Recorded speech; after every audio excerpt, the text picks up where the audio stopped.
America's band.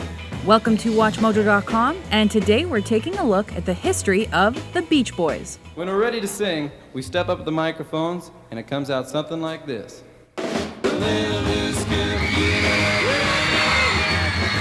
The Beach Boys formed in Hawthorne, California in 1961. Brothers Brian, Dennis, and Carl Wilson, their cousin Mike Love, and high school friend Al Jardine began performing in the late 1950s as the Pendletones. Soon, Dad Murray Wilson orchestrated a Hollywood audition for the group, which prompted their first recording in 1961.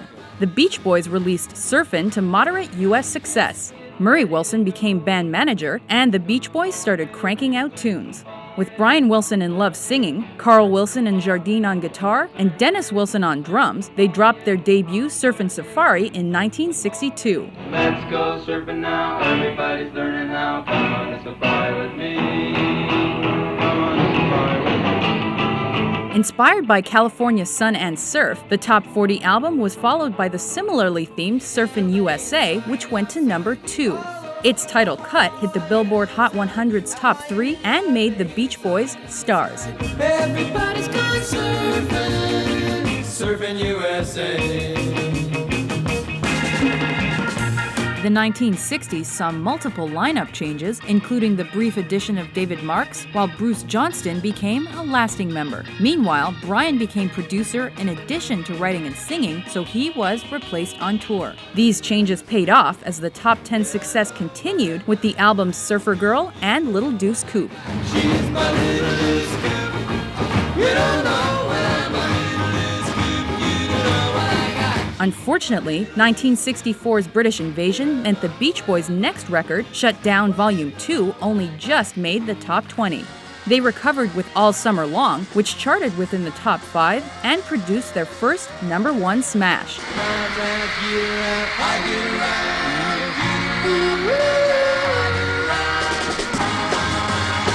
Then came their first #1 album, the live Beach Boys concert LP, and a popular holiday effort. 1965's Today showcased Brian Wilson's creativity and studio experimentation. Within months, Summer Days and Summer Nights yielded their second #1, plus one of their best-known songs. I wish they all could be California. The year ended with the cover-heavy Beach Boys Party. By 1966, the band expanded into psychedelic rock with Pet Sounds. Featuring intricate harmonies, diverse instrumentation, and personal themes, the critically praised effort only reached the Billboard Top 10, but later surfaced as a masterpiece of pop and rock.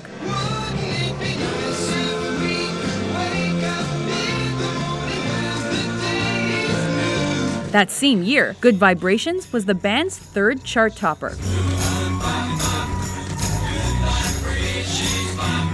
That standalone single resulted from the unsuccessful recording sessions between Brian and Van Dyke Parks for Smile. However, that project was canceled due to Wilson's drug problems, band tensions, and label issues. Instead, the Beach Boys released the dud Smiley Smile. 1967's Wild Honey fared slightly better, but the next year's Friends barely made a dent. Meanwhile, as Brian's health worsened, other members assumed writing and producing duties to release 2020 before decade's end. Changes in the early 70s meant a new lineup and label. Despite their experimentation with different sounds and styles, the Beach Boys' albums of this period mostly failed to recapture their earlier triumphs. Things improved mid-decade. Their concerts sold out, and their former label released 2 successful best-of compilations, including the chart-topping Endless Summer. Brian Wilson featured more prominently on their next 2 LPs, but substance abuse and personal problems continued affecting him and other members. I wanted to be part of it again, share with him, and experience people. I wanted to experience people and make money, of course. Leading into the 1980s, the Beach Boys released 1 lackluster effort and 2 Bruce Johnston-produced albums. However, tragedy struck in 1983 when Dennis Wilson drowned. The group pressed on and modernized their sound with an eponymous CD in 1985. 3 years later, the boys were back on top with the Grammy-nominated Kokomo off the Cocktail soundtrack.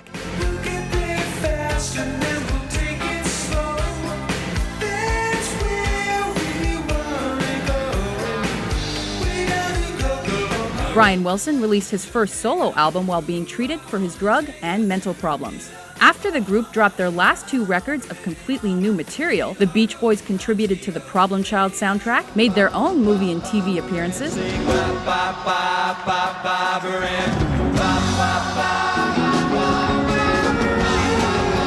and even ventured into country pop. Sadly, cancer took Carl Wilson in 1998. Mike Love and Bruce Johnston kept the Beach Boys' name alive, while compilations were released and other members pursued solo projects. In 2012, the surviving Beach Boys celebrated their 50th anniversary with a world tour, and the disc, That's Why God Made the Radio.